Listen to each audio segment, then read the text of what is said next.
Okay, we get all this out of the way. All righty, there we go. Yes, what?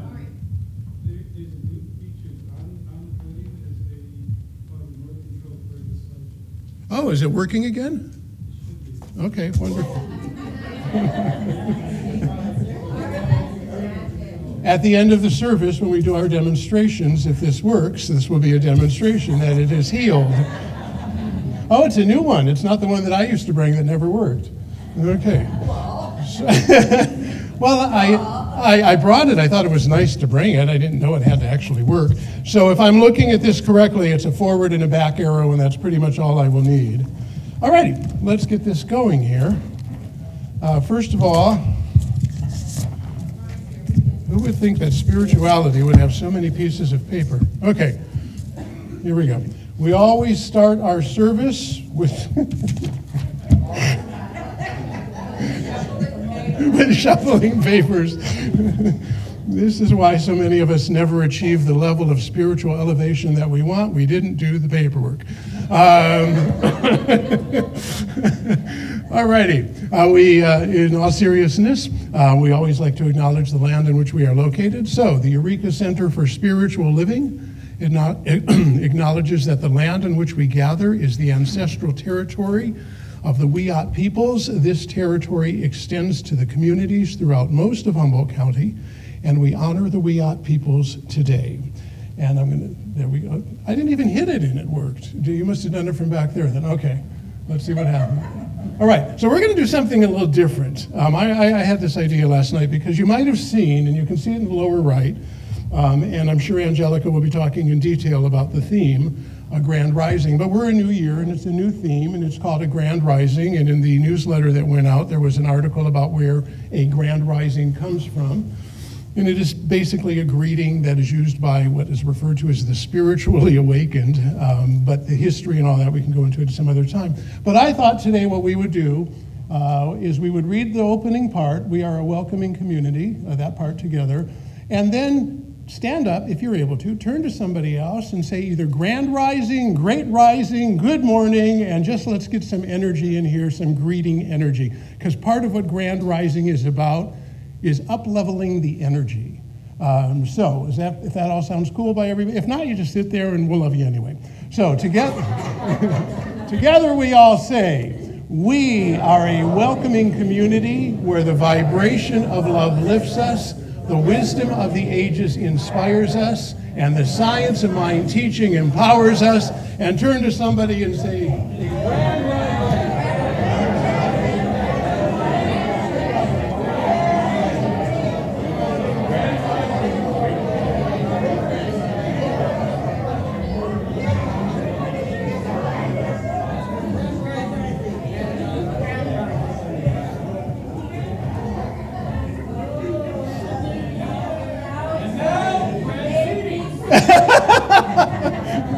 And if you couldn't hear it from Mark, it was a great one, and now he said grand seating. So we will all just see, that's fun, gets the energy going. All right, let's take a look at our weekly schedule. See, now I'm hitting this thing, and it doesn't do what I want it to do. There we go. That is our announcements for the week. It's a little slow. The year's just getting going. That said, we have some more coming up in a second, and I did want to take a moment to shuffle more papers and make sure that everybody picked up one of these. This is the membership and conscious giving form, and it's a little bit of what we have done over the course of the year because of you, because of all of us together. So they're over there at the front table. There's a form inside the center. Now people might be going, why do I have to fill out this form inside the center? Because at the Center for Spiritual Living here, we renew our membership every single year. Because as Angelica pointed out, she had been at centers or churches or whatever, where there were people on the books who hadn't been there in 20 years. So we want to make sure that we're keeping our database accurate. The reason we ask for how much money you're going to give is to help us figure out the budget, and then at the end, so it's just a ballpark. We know that not everybody will be able to do what they say, and some will do more. But then at the end of the year, we take a look at what everybody donated, and for those who didn't hit their budget, we send them to hell. So it's very important. Now, If there really was a hell, I would now be going to it. So you can see there is not, because I am still here. But anyway, that's just basically so the center can get an estimate of its budgeting, so we can get a ballpark of how much that we have. And I do want to say, because I'm the one who tracks the numbers every week, when people put in the money and the attendance and all that, I have a spreadsheet that's been going on for many years. This last year, it'll come out in our meeting in more detail, this last year was the highest level of donations since I've been tracking. So thank you to everybody who was here. Yeah, I'm sure it made the core council's job a little bit easier this year too. All right, next up, so I mentioned all of that, I need to call up some people who normally don't like to come up here, so I'm sure they'll be a little uncomfortable with it. But Edward, I know you're shy. Would you mind? Would you mind coming up? And would you mind, Amy? Would you come up with him, please? Jump up there. Jump up. Too old for that. Yeah. Oh my. Grand entrance. Yeah. Grand Rising. There we go. The theme is 8 minutes old, and we've managed to use it several different ways. So every month, the Core Council votes on a member of the month. And read it. No, I know. No. Read the title. No, I know. I'm getting to that. I'm building to it. Don't take away from it. And then at the end of the year, there is chosen the Volunteers of the Year. Ladies and gentlemen, the volunteers of 2023, Edward Waples and his beautiful wife, Amy. We have a plaque for you. Let me read it for the audience so everybody can hear it. Generosity, if you would have been here last week, we would have given it to you last week. So it's a little late, but it's okay. Generosity is the first word that comes to mind when thinking about this couple. Edward and Amy share themselves with this community by giving their time, talents, and goodwill through their generous contributions of many forms. Edward serves as a practitioner, sharing himself, his stories, insights, and wisdom during service or pre-service meditation. He is a source of inspiration and love and has a generous spirit, infectious smile, and joyful laughter. The music he shares is wonderful, melodic, soulful, and heartfelt. Amy is a quiet, generous presence among us. She shares her talents in the kitchen, preparing food for congregants post-service to bring people together for conversation. She creates beautiful backdrops and altars in the sanctuary, changing with the seasons and events. Together, Amy and Edward shine their light in both quiet and attention-getting ways. Sorry. Thank you, Amy and Edward, Volunteers of the Year for 2023. So this is a plaque. We have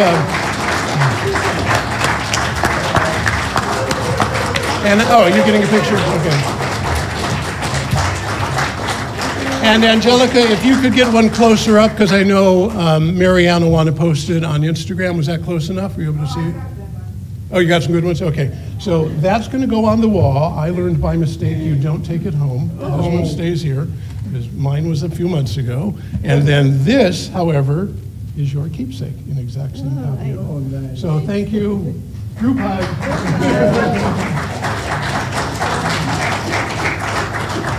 Thank you. That's why we Okay, speaking of volunteers, Max, you had an announcement you would like to make. Will you please come forward? And see, Rick, I had it together. Thank you, Scott.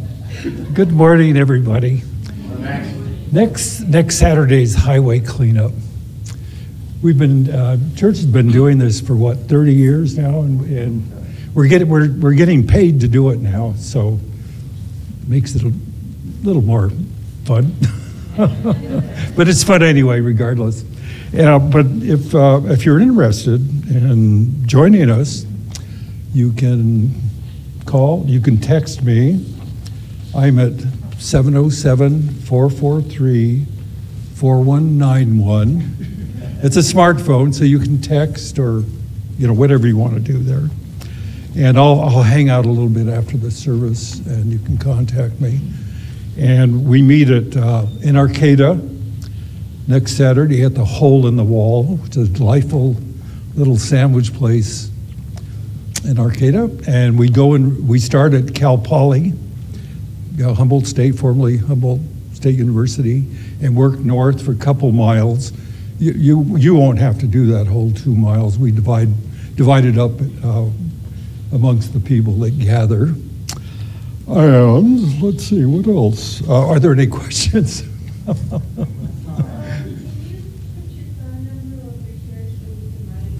Yes, I shall. Thank you. And if you, like James is usually with us, Donna and Brian and Randy. If you have any other, can't come. Let's see, 9 o'clock. Okay, that's it. Thank you. Thank you, Max. Thank you for coordinating that for all of these years, too. Okay, our new book for the book. See, this is a really great remote because you don't even have to touch it and the slides change. It works really well. Thank you. Our new book for the book circle, Soul Boom. We've talked about it the last couple of weeks, but the book circle starts this Tuesday, 9 a.m. Soul Boom. 10 o'clock.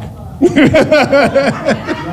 I hear 10? Thank you. Do I hear 10:30? No, going once at 10 o'clock. Okay. It's January 9th at 10 a.m. Soul Boom, Why We Need a Spiritual Revolution by Rain Wilson. If you're interested, please see Angelica. I believe you lead the book circle. Is that correct? Okay. January 21st, there we go. We are celebrating Ernest Holmes, the founder of our philosophy. We are celebrating not only his 100th birthday, partially, but... God, and he doesn't look a day over 100. But we are celebrating the 40th year of the center being here. So that's 2 weeks from today, if my math is going correctly. Yes? It's Sunday, not Saturday, right? Yeah, we're not doing a Saturday party. Yeah. Are we doing it on Sunday or Saturday? Oh, Sunday. Yeah, because the 21st is a Sunday. I changed the date, but not the day. Okay. We can tell we're just getting up to speed, being the first week in January. That we're all doing this. So we got that. We got the new book. Oh, the Alaskan Cruise. There we go. That takes place in May. If you are interested in the Alaskan Cruise, which also includes a train ride from Anchorage up to Denali, see Burl. Burl will be coordinating that. So there's Burl in the lovely yellow top. Our bookstore. For January, all daily books. What is a daily book? You know, when you read your journal. But like a journal or okay. Like my book. Like your book. Okay. So, except Angelica's book is not marked down, but all the others that are similar to that, 20% off. And our little pantry is here to help serve the community. If you can donate non-perishable foods, it would be appreciated. In particular, we are looking for baby food, canned meat, snack, and granola bars. And we have plenty of ramen, so we don't need more ramen. And I think that's everything we've got, so we'll move into the next part of the service. If I can shuffle some more paper. Here we go. Our theme for the year and for the month of January, as we already talked about, is called the Grand Rising. And I'm sure there will be more about that. And I'm going to... You did a great job on the graphic. Thank you. I appreciate Thank you. Sometimes when the idea comes, it's like, oh my God, what kind of theme is this that I have to come up with? Spiritual rebels probably being the ultimate. But this one just kind of came to me relatively quickly, so thank you for that. I wanted it to be inclusive, and I read all about it and wrote the article about it. In the month of January, and I believe possibly in going beyond, our contemplative meditation is actually going to be called a moment of peace, and we are going to focus on bringing peace to the community, the world at large. So I'm doing the moment of peace today, and what will happen is I'm going to read something here that's under 4 minutes, because that is our rule.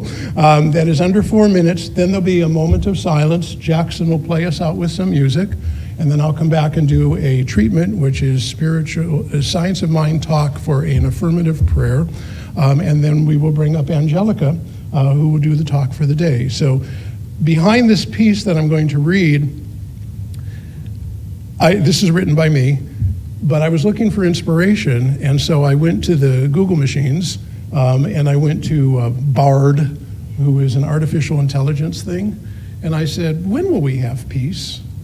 I figured artificial intelligence, it can certainly lie as well as the rest of us. And it came up with a nice idea, and then I took the idea and sat on it, and so this is a combination of Bard and me. So I got the basic concept behind Bard, and then I took it and wrote it on my own. So this isn't... I have no intelligence. No, this is real intelligence combined with artificial. Yeah, and I'm finding more and more using artificial intelligence to get inspiration. It's a lot of inspiration. There we go, from the Department of Redundancy Department. Okay, that's a Firesign Theater joke. Give credit where credit is due. This is entitled, When Will We Have Peace? The question echoes across generations, a yearning etched into the soul of humanity. It whispers in the lullaby of a mother to her child, roars in the protest against injustice, and hangs heavy in the aftermath of every conflict. It's a question born of desperation, of weary hope, beaten almost into non-existence by a tsunami of frightening headlines, acts of horror, and seeming rampant inhumanity. To lose hope in times such as these is not a sign of weakness. Yet, amidst the shadows of war and pain, flickers of hope still do dance. Look around and you'll see the peacemakers always quietly at work. The artist who paints murals of unity. The teacher who sows seeds of empathy in young minds. The doctor who heals wounds, both physical and emotional. The activist who raises a banner against injustice. The minister who, despite her own doubts, pushes on in knowing a benevolent inner spirit and common humanity is shared by all. And maybe most importantly, the common everyday person, you and I, treating strangers with love and kindness, seeing in each person's eyes our reflection. These, more so than politicians and leaders, are the true architects of peace. Their hands and actions crafting a world where differences are not weapons, but threads in a vibrant shared narrative, strengthened because of its interdependent diversity. Yes, it cannot be denied that the world is also a tapestry woven with threads of conflict.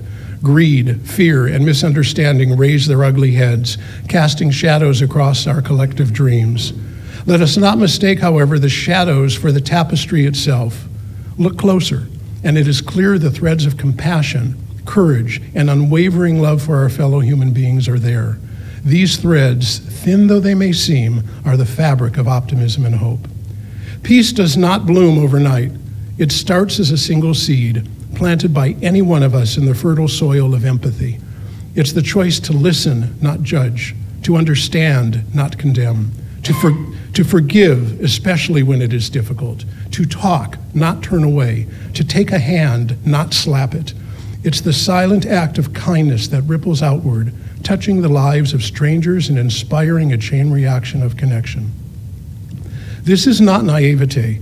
It's a fierce, unwavering belief in the power of the human spirit and the knowledge that we are each a perfect outpicturing of the divine. It's the recognition that even the smallest light can pierce the deepest darkness. It's understanding that change doesn't come from the top down, but from the ground up, from the countless acts of courage and kind-heartedness that weave together the tapestry of a more peaceful world. The path to peace may be long and winding, but it's a passageway paved with the footprints of those who dared to hope, who stood tall in the belief in the power of the human condition. It's a trail we walk together, hand in hand, voices rising in a chorus of possibility, a path beginning not with a date on a calendar, but with a spark in one's heart, a fire in one's soul, and a promise that says, peace is up to me. The answer to when will we have peace lies not in the cosmos or in some theories, but in our own hands and thoughts. It's in the stories we choose to tell, the bridges we dare to build, and the light we refuse to extinguish. It's in the quiet act of choosing empathy over anger. It is knowing that there is no separation, that we, without me, is them. And the unwavering belief that we, us, I, them, together, can, step by step, heart by heart, weave a world where peace isn't a question, but a song sung in unison. Yes, there is peace on earth, and yes, it begins with me.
Lord, prepare me to be a sanctuary,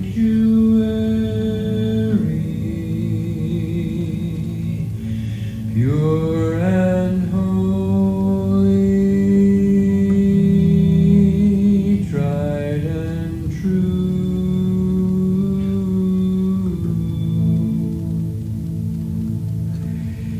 With thanksgiving, I'll be a living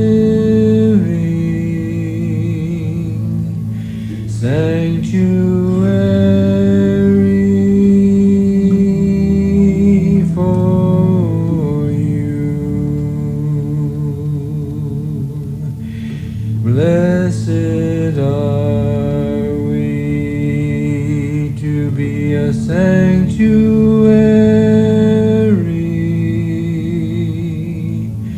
life expressing sacred truth.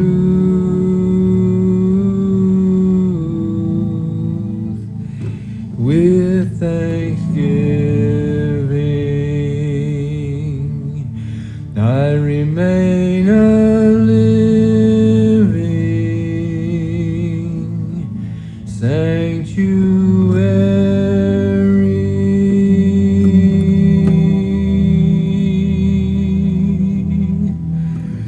for you.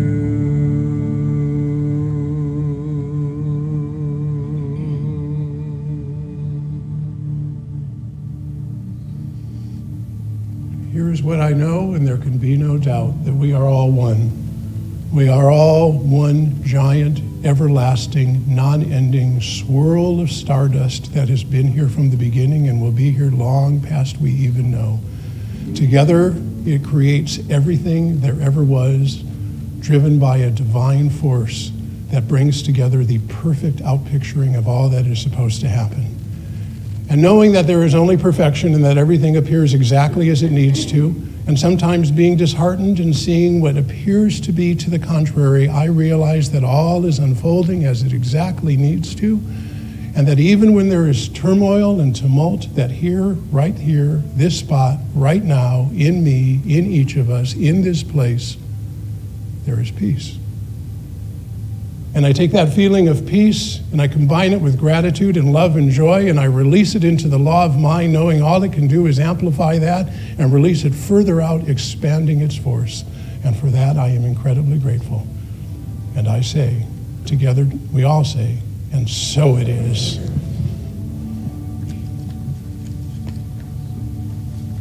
Lord, prepare me to be a sanctuary,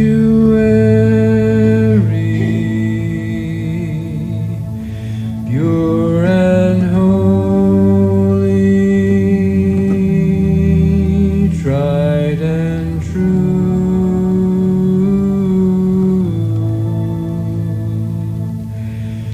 with thanksgiving.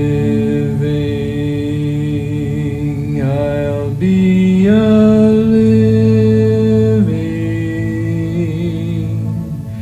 sanctuary for you.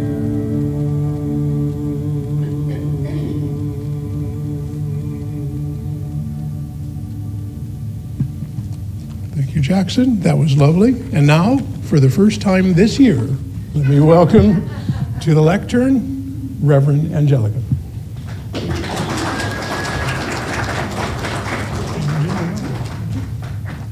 There's the mystical remote. The mystical, I don't need it. I don't have. All right. By the way, Amy and Edward, the center does have a gift for you. I forgot to bring it. That's why I went running out to my car. I thought I'd put it in my car, but it must be by my front door. So many, for years and years and years that I've been being a minister, January is always about going back to basics. And the program that was written for this year, the Global Vision Program that starts with a grand rising, was not written so that this month would be back to basics, but I really like it. So we're going to do that instead of what they wanted. They actually put back to basics in December, which I thought was really interesting. They end the year with the basics.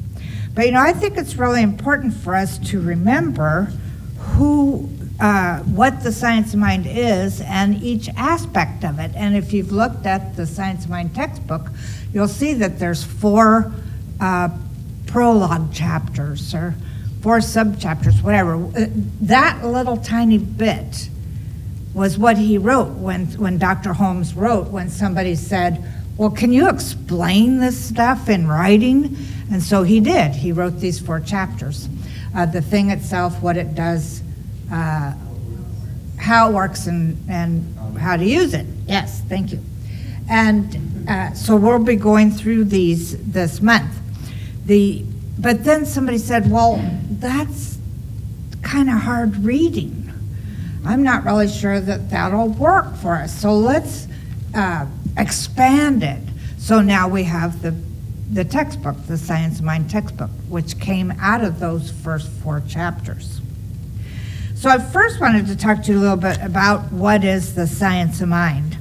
And when you think about it, the Science of Mind is basically a pretty new faith tradition. It hasn't been around as long as so many of the other ones have, but for me, it was the one that changed my life when I found it. It was just amazing. I mean, I've been a religion searcher ever since I was a kid, but I walked in there to the Glendale Church of Religious Science, and it was so wonderful. It was built in the round, and in the lobby is this beautiful atrium with all these plants, glassed-in atrium. And I saw that first, and being a nature lover, I was like, ooh, that's nice.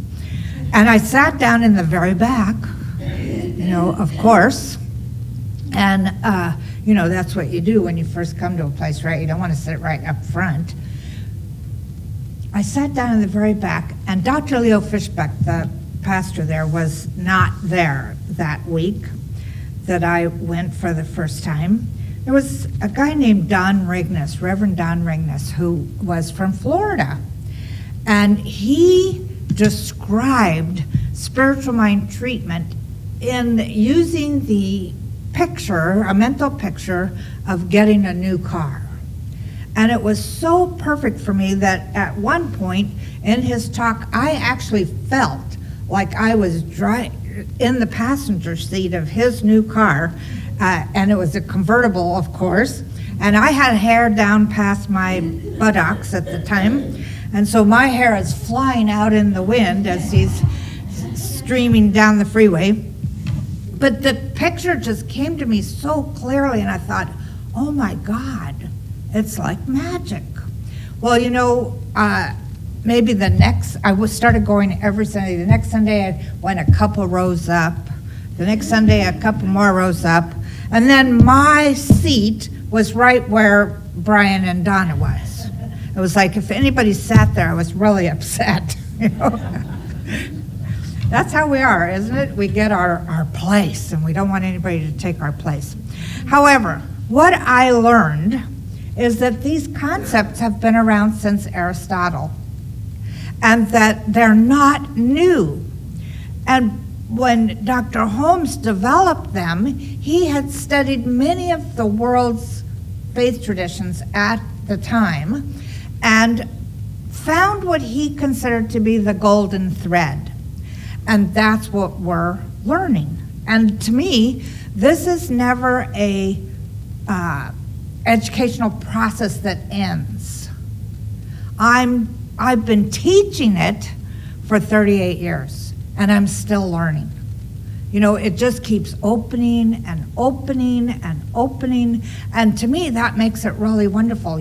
I don't get bored. I don't know how many people. I mean, when you're studying these ideas and you're studying yourself, there's nothing boring about that, especially when you find, oh no, I'm doing that again. So this teaching starts out with the preposition that we're spiritual beings living in a spiritual universe. We're not separate from anything. And Dr. Holmes taught us to use what he called at the time mind principles, and that we can use them for absolutely everything. Absolutely everything. This philosophy teaches us that there's a power for good in this universe, and that this power works for every single one of us at the level of our belief. At the level of our belief. That's really important.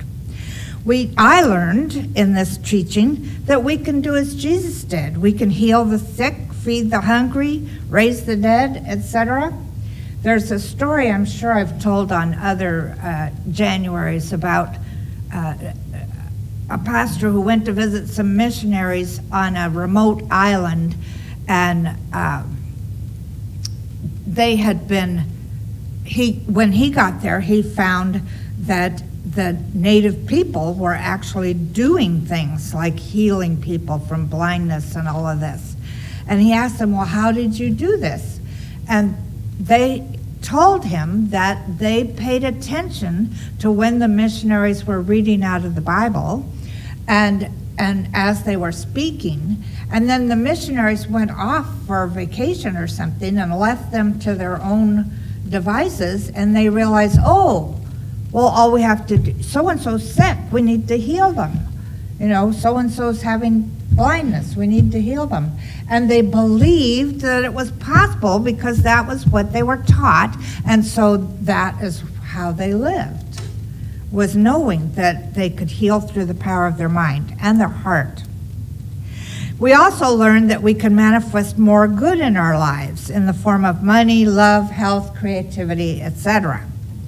And we must believe and act from those beliefs. That's what I keep learning, is that what am I believing? I'm acting from my beliefs. The mind is going to my predominant beliefs and manifesting that, right? So the other thing that I realized is my awareness that this power exists, but I don't use it. It doesn't do anything for me then. You have to use it.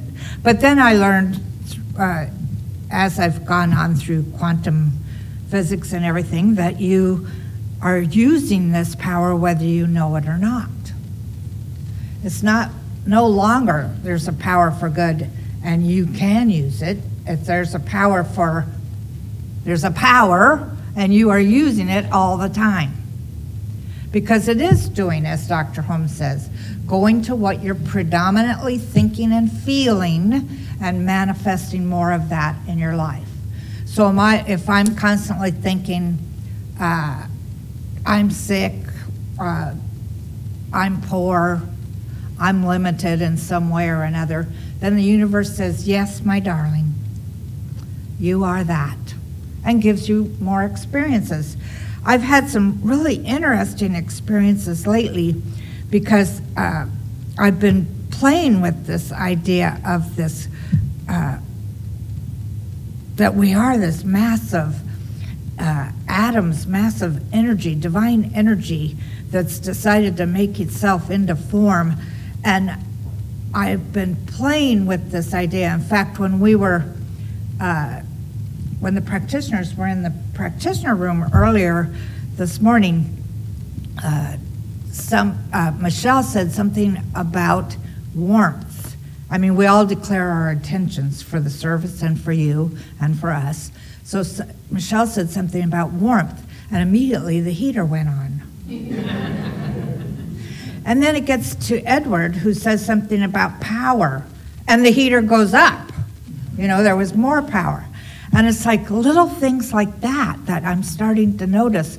Or, for instance, I flew out of here for one because I couldn't find my keys, and then I thought I had that present with me. And my keys were right where I put them, but I didn't see them the first time I went in the office.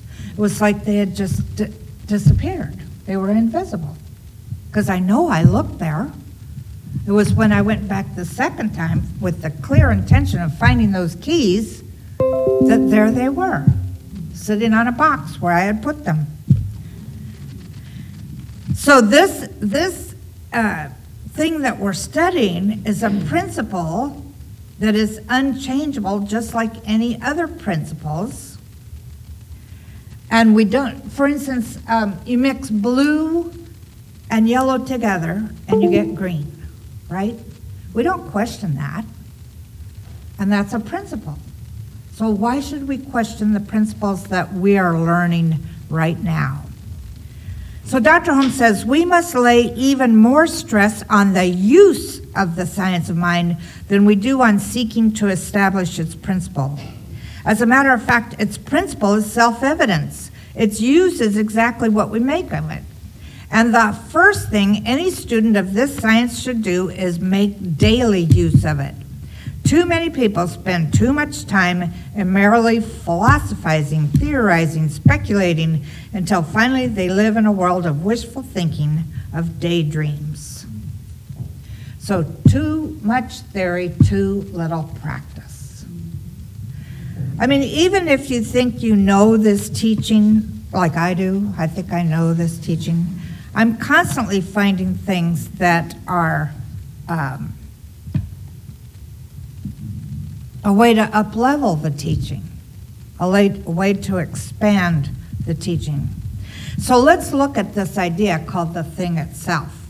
Dr. Holmes starts the first chapter of The Science Mind with this paragraph. We wish to discover what to believe in, why we believe in it, and why such a belief is reasonable, and insofar as possible to enter into the nature of the invisible cause of this manifest life of ours. We wish to discover how this cause works, its relationship to us and our relationship to it, and how we may use this knowledge. I know that as we've moved through our years, we've had some of those questions, and maybe we haven't phrased them like that, but it's the question, the big questions of humanity are, who am I and why am I here? What's my purpose in life? And what I think, or what I know, is that religious science helps us find the answers to this. And the answer is God. That's who you are. That's why you're here. Is to your spirit in form, and your reason for being is to express more spirit. I had this idea one time as I was thinking, contemplating that I'm spirit, and my reason for being here is that so spirit can love more cats.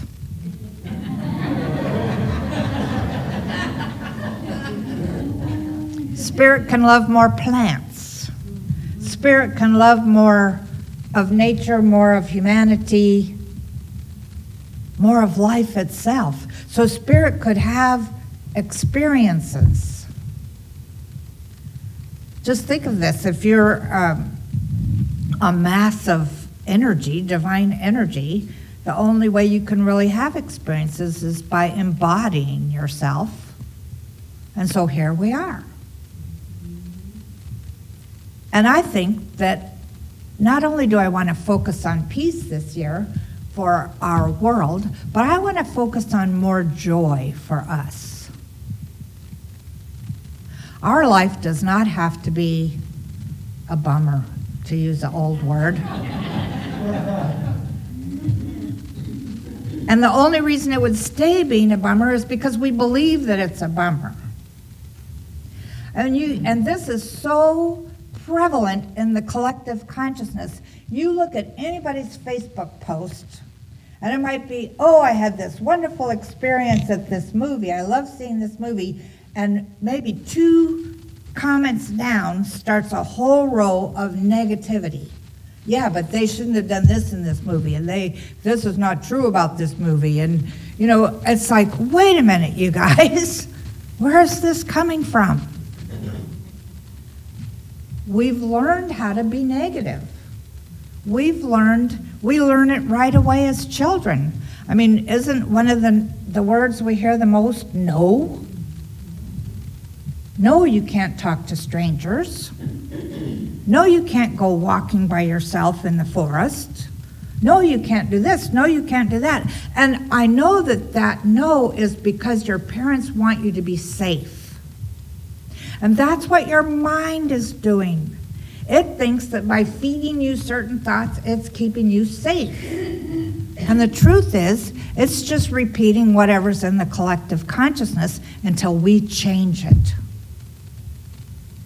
So what are we going to change it to? We're going to change it to, well, let me read this quote by Dr. Holmes. The philosophy of religious science is nothing new to the world. It is rather a synthesis of the greatest concepts which have ever come to the mind of humanity.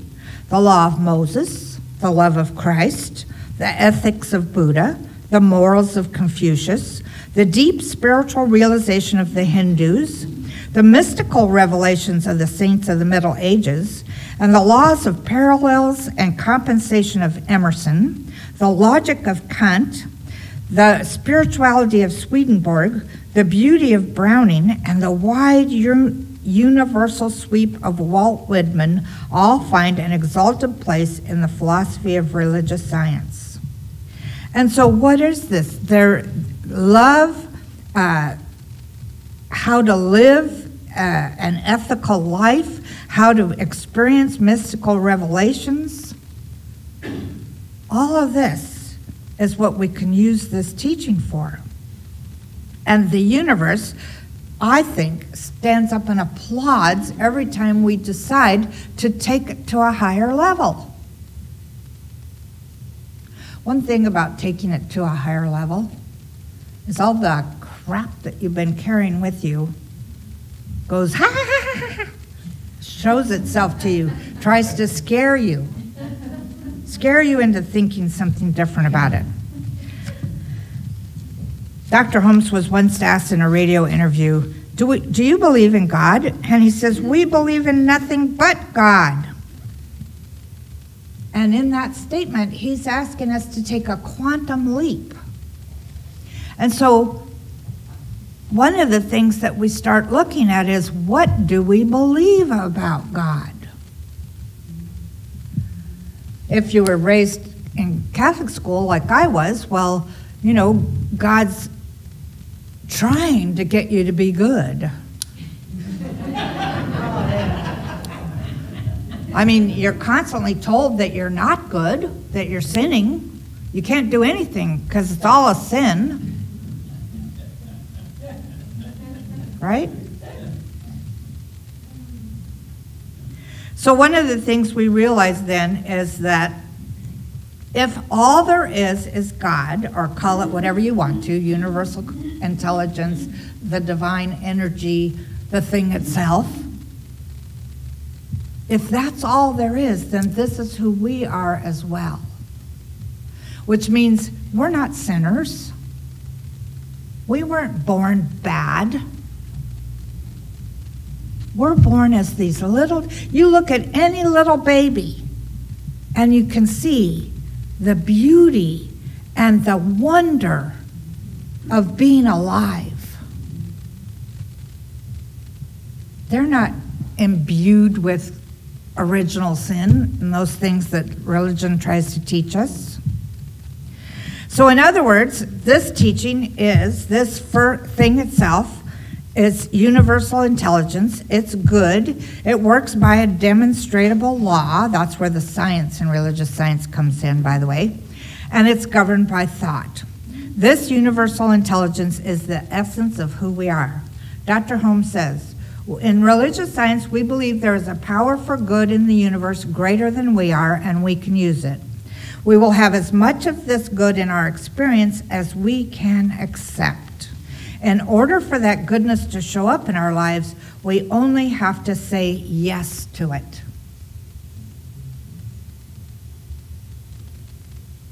And you know what? Even saying yes can be scary, because we don't know what's on the other side of that yes. What I know is that every time I've said yes to a greater sense of awareness, that life seems a little funny at first, and then all these good things start happening. Anything that I believe will happen will happen. You know, we've heard a lot about people who have been healed through prayer.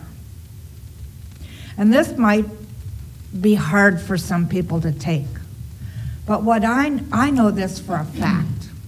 When I was a very young adult, I had a kidney infection that I was told was incurable. And luckily, I was already going to religious science and was brand new in it, so it was, oh, this is good stuff. I marched myself into Dr. Leo Fishbeck's office and says, this is what we told me, I don't want this. And he said, let's start praying about it. And so he prayed for me then, got the practitioners to pray for me, and I believed that it worked. And the next time I went to UCLA for my stuff, scans and all that stuff, they said, what happened? And they're looking at my chart, and they're looking at the new stuff, and they're saying, what have you been doing? And I told them, we prayed about it. And the doctor went, but he couldn't deny that it worked. So I believe it works. And what I know is that I can pray for you, but you have to believe that that works. The belief is so important. The belief in this thing itself, that this power for good in the universe that's residing right in here.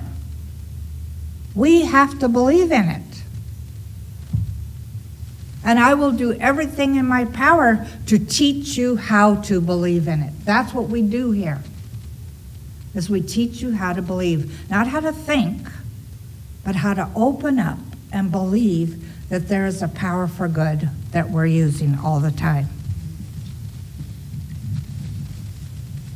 Some people think that, oh, well, I didn't get healed because God didn't want me to, or, it was supposed to be something I'm going through. Well, yeah, you're supposed to be going through because you chose it. Now, that's a really hard thing for people to ask for, too. But I'll tell you, I knew that I had chosen that kidney thing. As soon as I was diagnosed with it, I had so many problems, and I was pissed off all the time. before I got diagnosed. I hated my mother. There was just so many things that it was like life was constantly against me. And when I could let that go, it made room for what and who I am today. Let's see, what other comment do I have? Oh, I'll jump through this here. So Dr. Holmes says there's only one intelligence governing all things. Holmes proclaimed, only one mind within which everything is connected to everything else. Everything exists for the harmonious good of every other part. This is what he fully believed. Accordingly, the essence of all things in the universe, from thought forms to physical forms in their interconnectedness, since the essence of the one mind is its interconnectivity, command of the one mind in any of its expressions becomes possible only as we are in compliance with the interconnectivity of all things, such as the deep ecology of spirit. So as I say almost every single week, and have said for years, all there is God. That's all there is. God doesn't fill up all the spaces around you and leave you in a hole. You are God. You are divine energy, if you can't handle the word God. You are this universal life force. And within you lies a power that is greater than you could possibly ever imagine. But start imagining now. If you already believe in it a little bit more. Play with it. You know how I got into really believing in it was by doing little exercises, little experiments. I can remember driving to the Glendale church one morning, and I'll end with this. I was driving to the church one morning, and on the news came on that the New York City Ballet was in town.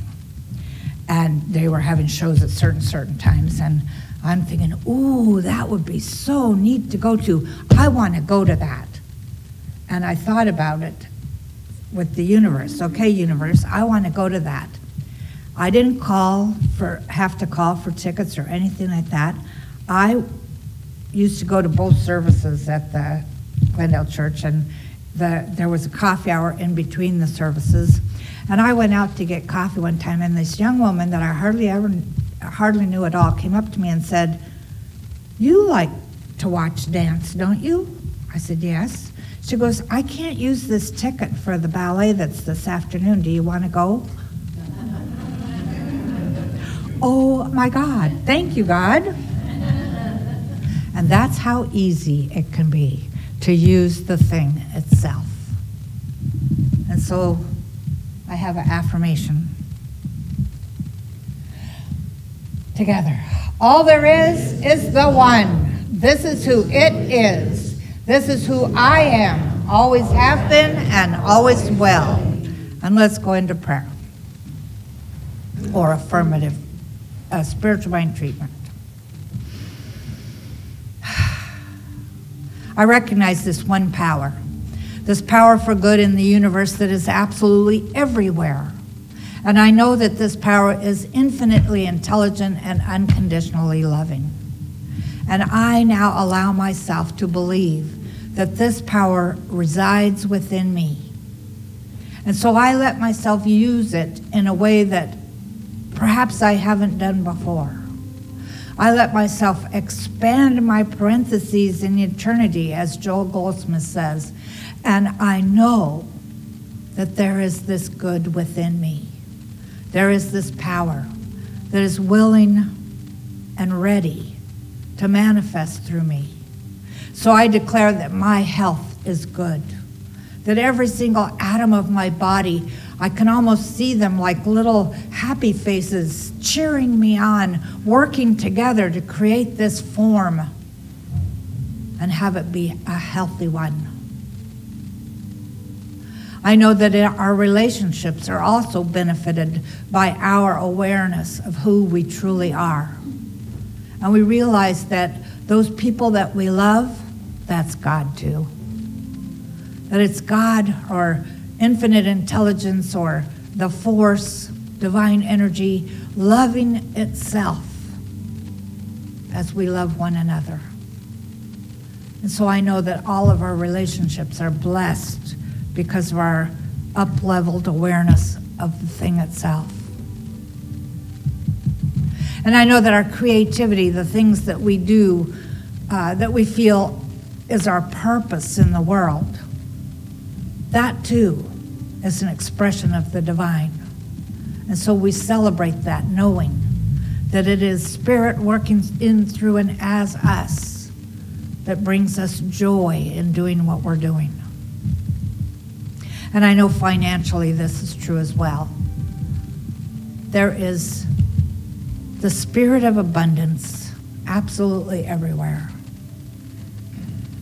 I know that from this point on, each one of us will begin to feel more abundant, more financially abundant. And I recognize that anything that has kept us, or the thing that has kept us from manifesting these in these areas of our life is fear. And so we let go.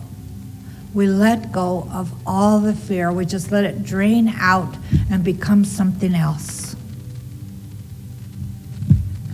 And we fill up those places in our hearts and our minds where fear resided with love. We know that we can say as Jesus did, or as God did to Jesus, I am my beloved. I am the beloved in whom God is well pleased. And so we celebrate this. We know that this is a brand new year. We know that this is an amazing year full of eager expectation or eager anticipation of all the good that's coming into our lives, individually and as a community and as a planet. And I'm grateful for all of this. I spend my life, we spend our lives being grateful for absolutely everything. It's all good. It's all God. And I release these words into divine law, knowing that they are already so, and so it is.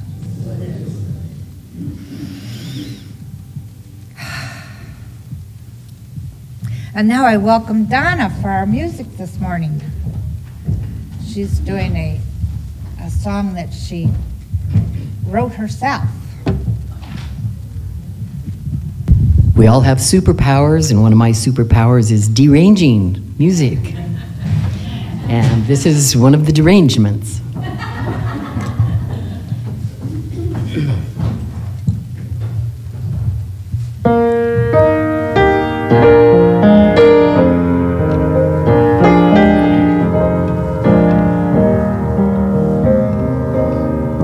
It seems the thing itself is in, around, and through all that is, though known by other names, its essence is the same.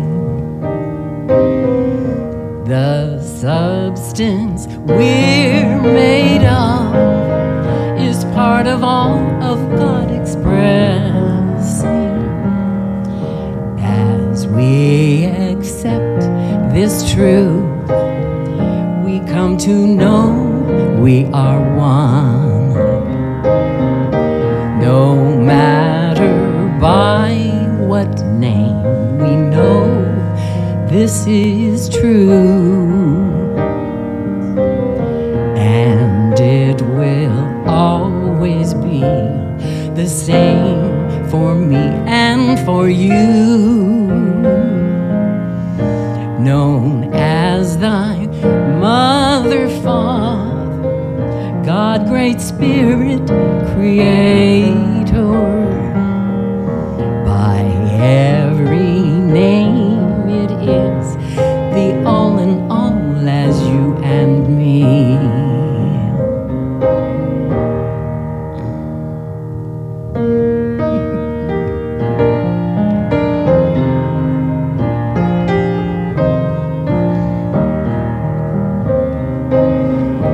All thought is creative. The universe always says, yes, my dear. So we must mind our mind to live in truth, not fear. The mind we know within is the same mind that governs everything. This is the thing itself to limitless life we bring. No matter by what name we know this is true, and it will always be the same for me and for you. Known as thy Father, Mother, God, Creator, Great Spirit, by every name it is the all in all as you and me. By every name it is the all in all as you and me.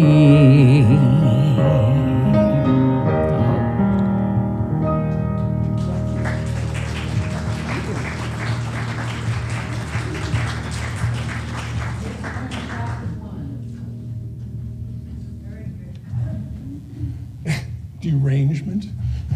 I love that. Thank you. Okay, as we move into the next section of our service, it's the time where we share our gifts. And there we go. We have a couple of people who will be passing the plate along. As you put whatever you put into the plate, don't just, do it however you want, but don't just put money in there, but send a thought with it. This is not just like, oh, here goes money. This is a release of energy, and this is what we want to come. So attached to whatever you put in there, certainly put love, peace would be wonderful, but anything else you want. So as there we go.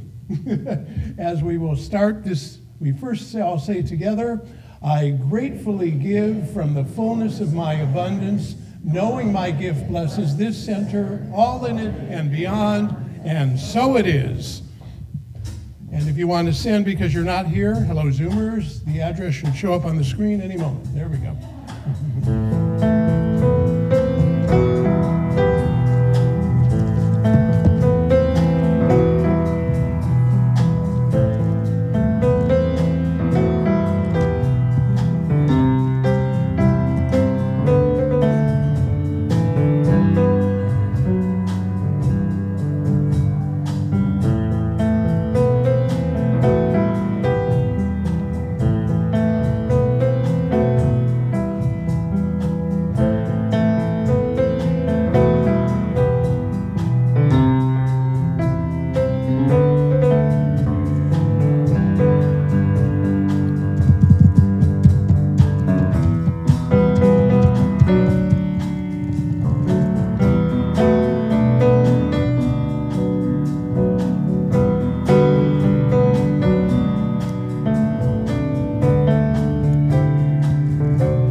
Saying that I know that all there is one source, one power, one infinite abundance, and these donations that are put in today are just one small manifestation of that, but they are filled with love and joy and positive intention, and as they are going out into the community and into the universe, they do not dissipate. No, they come back many times, bringing with them the good and the intentions that we put into the universe. And for that, I know that I am grateful, and I release these into the divine law of mind, and I say, and so it is. Thank you. Okay, in a moment we'll have the community statement of inclusion. Because the new layout, let's see if we can bring that up.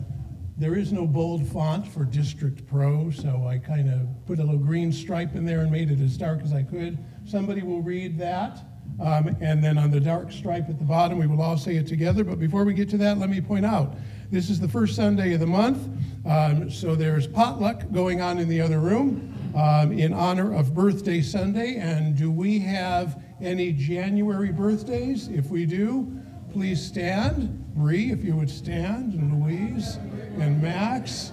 All right? And together, if the band can lead us, we shall sing.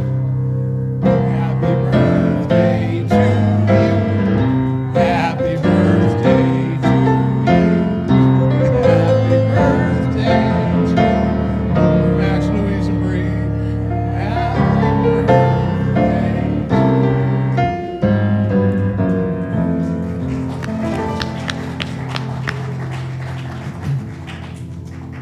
Oftentimes we do demonstrations. We're running a little bit long, so we won't do that, because the last thing you want to do is put a congregation and hold back a congregation when there's food in the other room.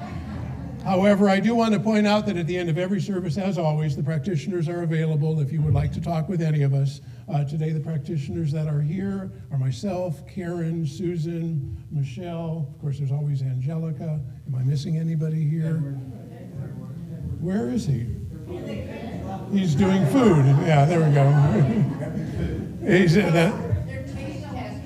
They're taste testing it. Is that?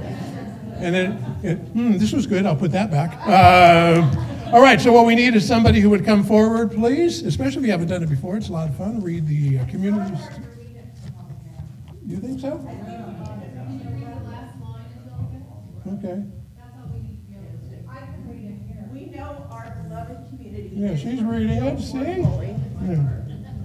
If there weren't so many words, I could make it a bigger font. All right. And then Donna, you'll lead us in the music. Okay.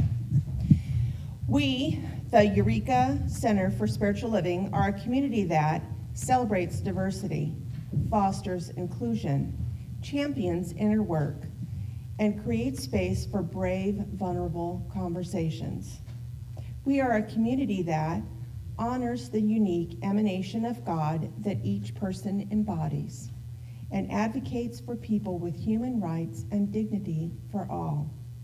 We are a community that blesses each other, sees sacredness in all life, remains learners and listeners so that we may grow together, and understands that oneness is not sameness. We know our beloved community is revealed more fully when we love each other well. Thank you, Kathy. Please stand and join me as we sing the peace song.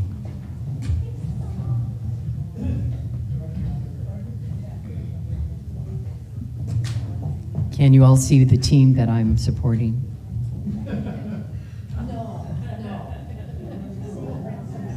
Here we go.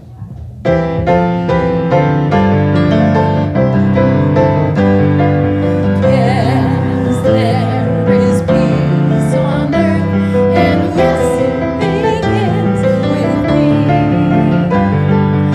Yes, there is peace on earth, the peace that was meant to be.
your attention just for a moment, please?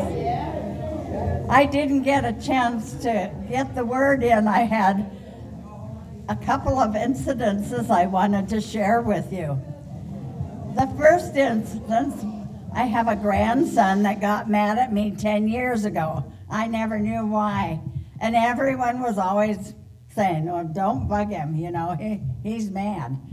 Well, Christmas Day, I decided I wanted to make friends with him before I died.